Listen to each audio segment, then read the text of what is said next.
ओम शांति 10/1/2023 के ईश्वरीय महावाक्य हैं। आज के मधुर मुरली के सार में बाबा ने कहा, मीठे बच्चे, तुम्हारा यह मर्जी व जन्म है। तुम ईश्वर बाप से वर्षा ले रहे हो। तुम्हें बहुत बड़ी लॉटरी मिली है, इसलिए अपार खुशी में रहना है।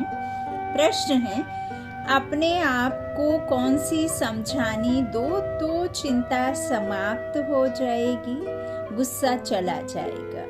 उत्तर में बाबा ने कहा, हम ईश्वर की संतान हैं, हमें तो बाप समान मीठा बनना है। जैसे बाबा मीठे रूप से समझाने देते, गुस्सा नहीं करते, ऐसे हमें भी आपस में मीठा रहना है, लून पानी नहीं होना है। क्योंकि जानते हैं जो सेकंड पास हुआ वह ड्रामा में पार्ट था। चिंता किस बात की करें, जो हुआ वही हो रहा है और जो होगा वह भी हुआ था। Nothing new. पापा कहते चिंता किस बात की करें, अब आप प्रेजेंट में हैं, जो क्षण आप जी रहे हैं वही क्षण आपका है। भूत तो आपका है नहीं, भूत माना होता ही है जो गुजरा हुआ यदि साथ में लेकर चलते हैं तो वो तो वापस लौटना नहीं है। और जो फ्यूचर है उसके बारे में तो आप जानते नहीं हैं, तो दोनों को अगर हम लेकर चलें तो कोई फायदा ही नहीं है, क्योंकि हमने तो अपना जीवन लिखा नहीं है ना, लिखने वाला तो दूसरा ही है।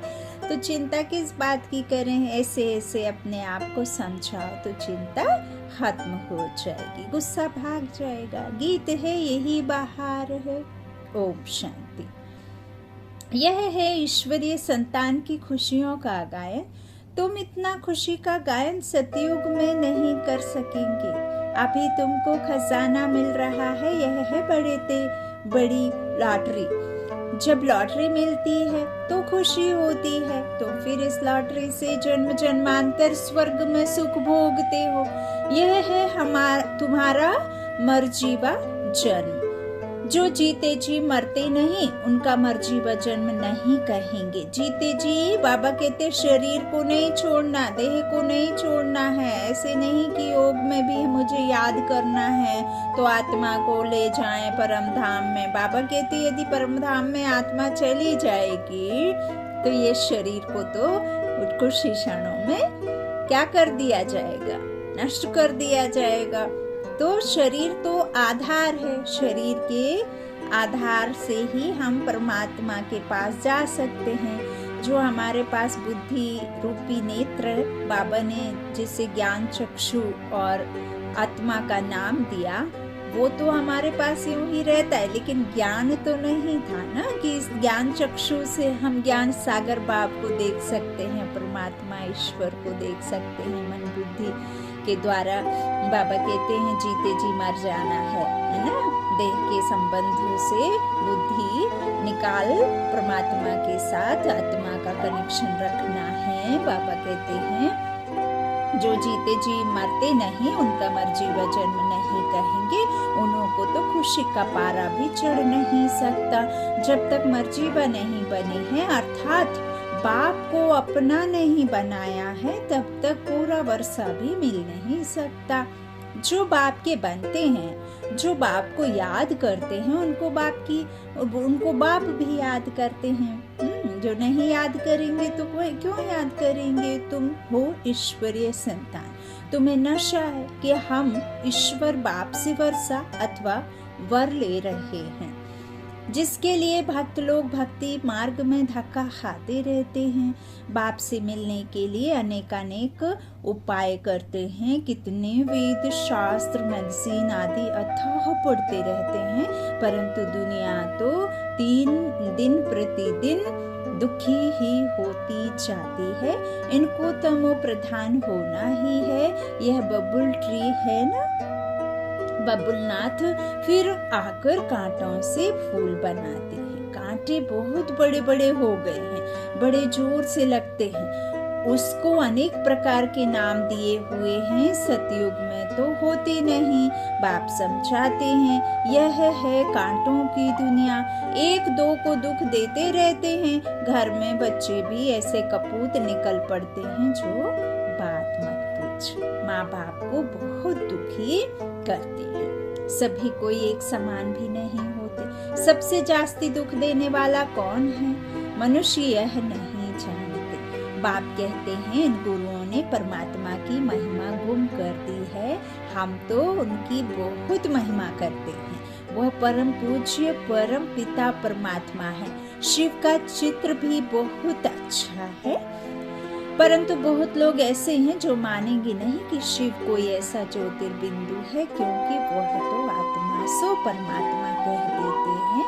उनके लिए तो वो लगा भी ले। यदि देखिए, जिनको परमात्मा का ज्ञान नहीं है और परमात्मा का सुप्रीम सोल गॉड फादर का चित्र घर में रख लें या पांचों स्वरूप का घर में चिपका भी लें या फिर कुछ भी रख लें ना। बाबा ने जितने भी हमें चित्रों पर बाबा ने 7 रोज की भट्टी कराई है, या जो कुछ भी आप घर में परमात्मा से रिलेटेड कुछ भी रखते हैं लगाते हैं, यदि आपको यथार्थ नॉलेज नहीं पता तो उनके लिए तो वो कुछ भी मतलब नहीं है। जैसे आम जगह फोटो लगा रहता है और आपको उसके बारे में नहीं पता, तो ऐसे है ना।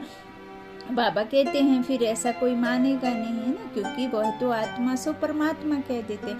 आत्मा अति सूक्ष्म है जो प्रकृति के बीच में बैठी हुई है। फिर परमात्मा इतना बड़ा आकार बालक कैसे हो सकता है? बहुत विद्वान आचार्य लोग बीके पर हंसी उड़ाते हैं कि परमात्मा का ऐसा रूप तो हो ही नहीं सकता। देखो बाबा लिखते हैं और सच्ची बात है यह। वह तो अखंड ज्योतिर्मय तत्व हजारों सूर्यों से भी तेजोमय है। वास्तव में यह रॉन्ग है। बाबा कहते हैं मैं किसी को जलाता नहीं हूँ। और परमात्मा ने जो हमारे उसमें गीता शास्त्र में लिखा भी है कि जब विराट स्वरूप दिखाया अपना, तो कृष्ण ने जैसे ही विराट रूप दिखाया तो अर्जुन ने कहा बस प्रभु मैं इस तेज को और सहन नहीं कर सकता हूँ, मैं अब इसको नहीं देख सकता। तो देखिए, जब तक आपको कोई भी विस्तार से यह अर्थ ना समझाया करके, जैसे परमपिता परमात्मा के पास में जो गीता ज्ञान है, जो नॉलेज है हम आत्माओं की, और हम कैसे देवी देवता बनते हैं, कैसे हम आधे कल्प सुखी रहते, कैसे 4 युग आते हैं और कितने का होता है, कैसे हम आत्माएं पूज्य बनती, कैसे हम आत्माएं पुजारी बनती हैं। रावण कौन है, राम कौन है, सीताएं कौन है, दुशासन कौन है, द्रौपदियाँ कौन है, क्या शोक है और क्या शोक है, और क्यों बाबा कहते हैं कि आत्मा जो हम भूल गए हैं खुद को और परमात्मा को भूल गए हैं, हम अपने ही पिता को भूल, फिर हम क्या हुए, निधन की ओर गए, पतन की, संस्कारों को भूले।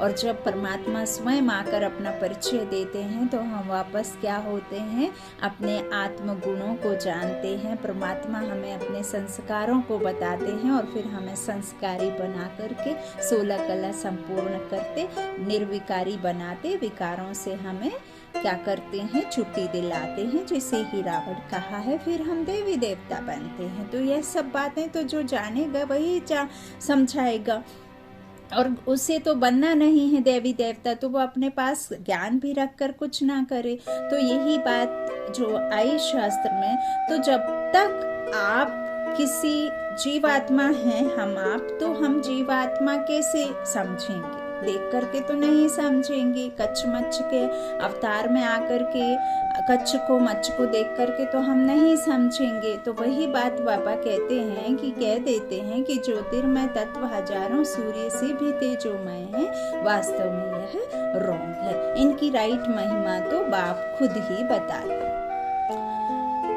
बाबा कहते हैं इस तरह से मैं ही आकर के बताता हूँ, वह मनुष्य सृष्टि का बीज रूप है। यह सृष्टि एक उल्टा झाड़ है। सतयुग त्रेता में उनको कोई याद नहीं करते हैं, क्योंकि वहाँ सुखी रहते हैं और सुख में सिमरन कोई नहीं करता। मनुष्य को जब दुख होता है तब उनको याद करते हैं, हे भगवान, हे परमपिता परमात्मा, रहम करो। सतयुग त्रेता में तो कोई रहम मांगने वाला होता नहीं है। वह है बाप रचयिता की नई रचना, और जिस रचना में हम प्रारब्ध प्राप्ति प्राप्त करते हैं, तो इस बाप की महिमा ही अपरंपार है। ज्ञान का सागर पतित पावन है। ज्ञान का सागर है तो जरूर ज्ञान दिया होगा। वह सत्य चित्त आनंद स्वरूप है, चैतन्य है। ज्ञान तो चैतन्य आत्मा ही धारण करती है, शरीर तो नहीं करेगा। समझो, हम शरीर छोड़ जाते हैं तो आत्मा में ज्ञान के संस्कार तो है ही है। इसीलिए कहते हैं कि आत्मा के साथ में सब संस्कार जाते हैं और फिर वही वापस बड़ा बच्चा बनता है, तो फिर वही वापस फिर रिपीट होता है। देखिए, एग्जाम्पल से समझते हैं। कई बहुत परेशानियों से घिरे होते हैं और बहुत अधिक समस्याएं जीवन में आती हैं, तो वो जीने की आस छोड़ देते हैं और सुसाइड कर लेते हैं। देखिए, यदि सुसाइड कर लिया तो देखिए, एक तो सुसाइड कर लिया, उससे तो हल निकला नहीं, और ऊपर से आप दुखी होकर के गए, है ना, तो वो दुख तो आत्मा लेकर के गई, शरीर में तो वो चढ़ा नहीं, तो शरीर तो विनाश हो गया। फिर जब आप दूसरे जन्म में आते हैं तो आत्मा वही संस्कार लेके जाएगी। फिर आप बच्चा बड़ा जब होता है शरीर, तो फिर वही संस्कार आपस में होंगे, फिर वही डर होएगा, फिर वही सब हरकतें होंगी। और परिवार भी देखिए, जब तक आपका सामने वाला है जीवित, परिवार में जो भी मनुष्य आत्माएं बाकी रह जाती हैं, फिर उनको सदा के लिए दुख दे करके गए। तो ऐसा तो है नहीं है कि आपने सुसाइड कर लिया तो आपके साथ ही वो दुख खत्म हो जाएगा, नहीं, आत्मा ले करके जाती है। बाबा कहते आत्मा में ज्ञान के संस्कार तो है ही हैं, बच्चा बनेंगे तो भी वह संस्कार होंगे। बाबा ने पहले भी कहा कि जो 5 तरह के हमारे साथ में चलते हैं, 5 फोल्डर होते हैं। एक फोल्डर होता है हमारे ओल्ड बर्थ वाला, है ना, फिर दूसरा माँ के गर्भ में, फिर तीसरा होता है जब बड़े होते हैं तो आसपास के माहौल में, परिवार में, फिर थोड़े और बड़े हुए तो फ्रेंड्स के सर्किल में, स्कूल से, और जो भी हमारे जीवन में आते हैं उतार चढ़ाव, समाज में बैठना, दूर देश जाना, वो। और फिर 5वां फोल्डर बाबा कहते हैं उसे खोलना पड़ता है, वह परमात्मा आकर के खोलते हैं, वो है आत्मा के निज गुण। और जब वो हम निज गुण समझते हैं तो हम क्या करते हैं, अपने जो पुराने हिसाब किताब हैं वो परमात्मा हमें समझाते हैं, फिर हम उन सब विकारों को छोड़ते हैं ना, क्योंकि आत्मा के तो संस्कार हैं, शांति, सुख, प्रेम, पवित्रता, ज्ञान, आनंद, ये जो बाबा ने शक्ति हमें अष्ट शक्तियाँ बताई हैं, और हमारा आत्मा का है ही शांत स्वरूप, है ना, आत्मा शांत स्वरूप हूँ, परमात्मा शांति के सागर के हम संतान हैं। तो बाबा यह सब बातें मुरली में देखो कोर्स भी बताते हैं। तो बाबा कहते हैं वही सब आते हैं, बच्चा बनेंगे तो वह संस्कार होंगे, परंतु ऑर्गन्स छोटे हैं तो बोल नहीं सकते, समझा। ऑर्गन्स बड़े होते हैं तो याद कराया जाता है तो स्मृति में आ जाता है। छोटे बच्चे भी शास्त्र आदि कंठ कर लेते हैं, यह सभी अगले जन्म के संस्कार हैं। अब बाप हमको अपना ज्ञान का वर्षा देते हैं, सारे सृष्टि का ज्ञान इनके पास है। किसके पास में? परमात्मा के पास, क्योंकि बीज रूप है ना, बीज में ही तो सारा रहता है। झाड़ कितना आएगा, फल क्या होगा, पत्ते कितने आएंगे, टालियां कितने आएंगे, है ना। बीज तो गुप्त रहता है, लेकिन ऊपर में सब आता है। हम नहीं बता सकते कि आम का सीड डालने से कितना बड़ा पेड़ आएगा, कितने फल आएंगे, है ना। तो बाबा क्या है? बीज रूप हैं। किनके? मनुष्य रूपी सृष्टि के। तो हम अपने को बीज रूप नहीं कहेंगे, हम तो टालियां हैं, बच्चे हैं। बीज में जरूर झाड़ के आदि मध्य अंत का ज्ञान होगा, है ना।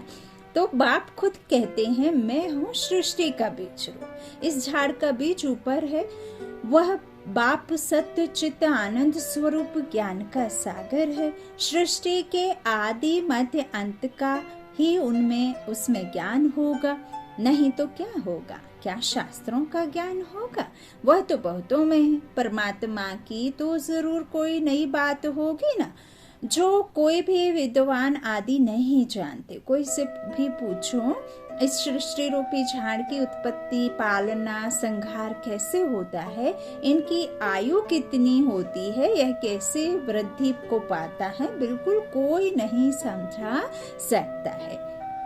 एक गीता ही है सर्वशास्त्र मय शिरोमणि, बाकी तो सब हैं उनके बाल बच्चे। जबकि गीता पढ़ने से भी कुछ नहीं समझते तो बाकी शास्त्र पढ़ने से क्या फायदा है? से फायदा ही क्या, वर्षा तो फिर भी गीता से मिलना है। अब बाप सारे ड्रामा का राज समझाते हैं। बाप पत्थर बुद्धि से पारस बुद्धि बनाए पारसनाथ बनाते हैं। अब तो सब पत्थर बुद्धि पत्थरनाथ हैं, परंतु वह अपने को बड़े बड़े टाइटल्स देकर अपने को पारस बुद्धि समझ बैठे हैं। बाप समझाते हैं मेरी महिमा सबसे न्यारी है, मैं ज्ञान का सागर हूँ, आनंद का सागर, सुख का सागर हूँ। ऐसी महिमा तुम देवताओं की नहीं कर सकते। भक्त लोग देवताओं के आगे जाकर कहेंगे आप सर्वगुण संपन्न हैं। बाप की तो एक ही महिमा है, वह भी हम जानते हैं। अभी हम मंदिर में जाएंगे तो बुद्धि में पूरा ज्ञान है कि इन्होंने तो पूरे 84 जन्म लिए होंगे। अभी अपने को कितनी खुशी है, आगे थोड़े ही यह ख्याल आता था। सभी बाबा कहते अभी समझते हैं हमको ऐसा बनना है। बुद्धि में बहुत परिवर्तन आ जाता है। बाप बच्चों को समझाते हैं आपस में बहुत मीठे बनो, लून पानी मत बनो। बाबा कभी भी किससे गुस्सा करता है क्या? बड़े मीठे रूप से समझाने देते हैं। 1 सेकंड पास हुआ कहेंगे यह भी ड्रामा में पार्ट था, इसकी चिंता क्या करनी है, ऐसे ऐसे अपने को समझाना है। तुम ईश्वरीय संतान कम थोड़े ही हो, यह तो समझ सकते हो कि ईश्वरीय संतान जरूर ईश्वर के पास रहते होंगे। ईश्वर निराकार है तो उसकी संतान भी निराकार है। वही संतान यहाँ चोला लेकर पाठ बजाती है। स्वर्ग में मनुष्य हैं, देवी देवता धर्म के। अगर सबका बैठे हिसाब निकालें तो कितना माथा मारना पड़े, परंतु समझ सकते हैं कि नंबरवार समय अनुसार थोड़े थोड़े जन्म मिलते होंगे। आगे तो समझते थे मनुष्य कुत्ता बिल्ली बनते हैं, अभी तो बुद्धि में रात दिन का फर्क आ गया है ना। तो यह सब है धारणा करने की बातें। नटशेल में समझाते हैं कि अब 84 जन्म का चक्र पूरा हुआ, अभी इस चीची शरीर को छोड़ना है। यह सबका पुराना जड़जड़ी भूत तमो प्रधान शरीर है, इससे ममत्व मिटा देना है। पुराने शरीर को याद क्या करना, क्या करें?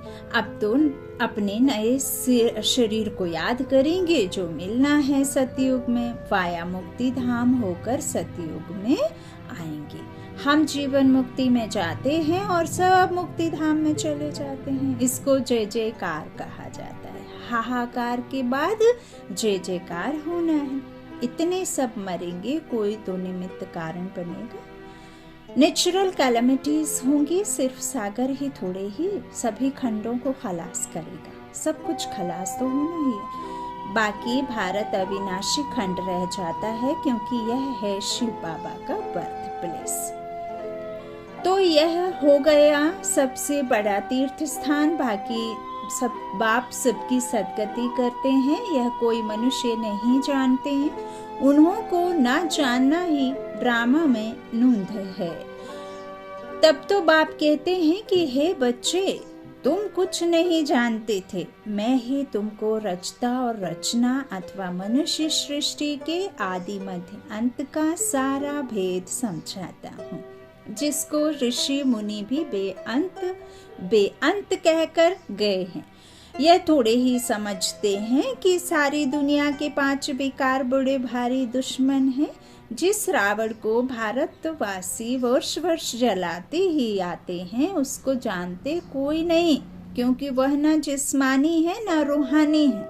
विकारों का तो कोई रूप ही नहीं है। मनुष्य एक्ट में आता है तब पता पड़ता है कि इनमें काम का क्रोध का भूत आया है। इस विकार की स्टेज में भी उत्तम, मध्यम, कनिष्ठ होते हैं। कोई में काम का नशा एकदम तमो प्रधान हो जाता है, कोई को रजो नशा, कोई को तो सतो नशा रहता है, कोई तो बाल ब्रह्मचारी भी रहते हैं। ब्रह्मचारी रहते ना, बाल ब्रह्मचारी समझते हैं, यह भी एक झंझट है संभालना। सबसे अच्छा उनको कहेंगे सन्यासियों में भी बाल ब्रह्मचारी अच्छे गिने जाते हैं। देखो बाबा ने कहा गवर्नमेंट के लिए भी अच्छा है, बच्चों की बुद्धि नहीं, बाबा क्या कह रहे हैं कि बच्चों की वृद्धि नहीं होगी, गवर्नमेंट ऐसा कहती है। पवित्रता की ताकत मिलती है, यह हुई गुप्त। सन्यासी भी पवित्र रहते हैं, छोटे बच्चे भी पवित्र रहते हैं, वानप्रस्थी भी पवित्र रहते, तो पवित्रता का बल मिलता ही आता है। बाबा ने पहले मुरली में कहा भी है कि अभी ये जो धरा है वो भी एक तरह से जो संत महात्मा आदि हैं, जो पवित्र आत्माएं हैं, उनकी वजह से अभी टिकी हुई है, तो वो भी एक तरह से आपको सहयोग ही करते हैं भारत को टिकाए रखना। तो बाबा कहते हैं उन्हों का भी कायदा चला आता है कि बच्चे को इतनी आयु तक पवित्र रहना है, तो बाबा कहते वह भी बल मिलता है। तुम हो सतो प्रधान पवित्र, तमो प्रधान से सतो प्रधान पवित्र आत्माएं बाबा आकर बनाते हैं, तो बाबा कहते तुम सतो प्रधान पवित्र आत्मा, यह अंतिम जन्म तुम बाप से प्रतिज्ञा करते हो, जो करेगा सो पवित्र दुनिया का मालिक बनेगा। बाबा कौन सी प्रतिज्ञा कहते हैं कि तुम करते हो? तुम सतयुग की स्थापना करने वाले हो, जो करेगा सो पवित्र दुनिया का मालिक बनेगा, नंबरवार पुरुषार्थ अनुसार। यह है ईश्वरीय कुटुंब। ईश्वर के साथ हम रहते हैं कल्प में एक बार बस, फिर दैवी घराने में तो बहुत जन्म रहेंगे, है ना। यह एक जन्म ही दुर्लभ है, यह ईश्वरीय कुल है उत्तम से उत्तम।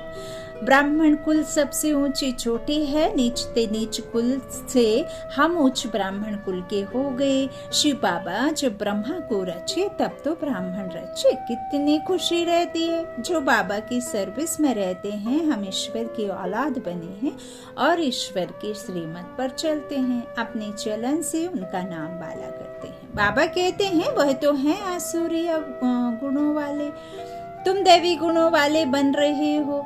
जब तुम संपूर्ण बन जाएंगे तो तुम्हारी चलन बहुत अच्छी हो जाएगी। बाबा कहेंगे यह है दैवी गुणों वाले। नंबरवार पुरुषार्थ अनुसार आसुरी गुण वाले भी नंबरवार हैं, बाल ब्रह्मचारी भी हैं, सन्यासी पवित्र रहते हैं, सो तो बहुत अच्छा है। बाकी वह किसकी सदगति तो कर नहीं सकते। अगर कोई गुरु लोग सदगति करने वाले होते तो साथ ले जाते, परंतु खुद ही छोड़कर चले जाते हैं। यहाँ यह बाप कहते हैं मैं तुमको साथ ले जाऊंगा, मैं आया ही हूँ तुमको साथ ले जाने के लिए।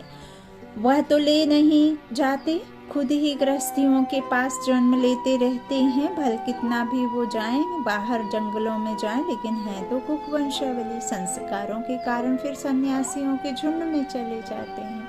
नाम रूप तो हर जन्म में बदलता रहता है। यह अभी तुम बच्चे जानते हो कि सतयुग में यहाँ के पुरुषार्थ अनुसार पद होगा।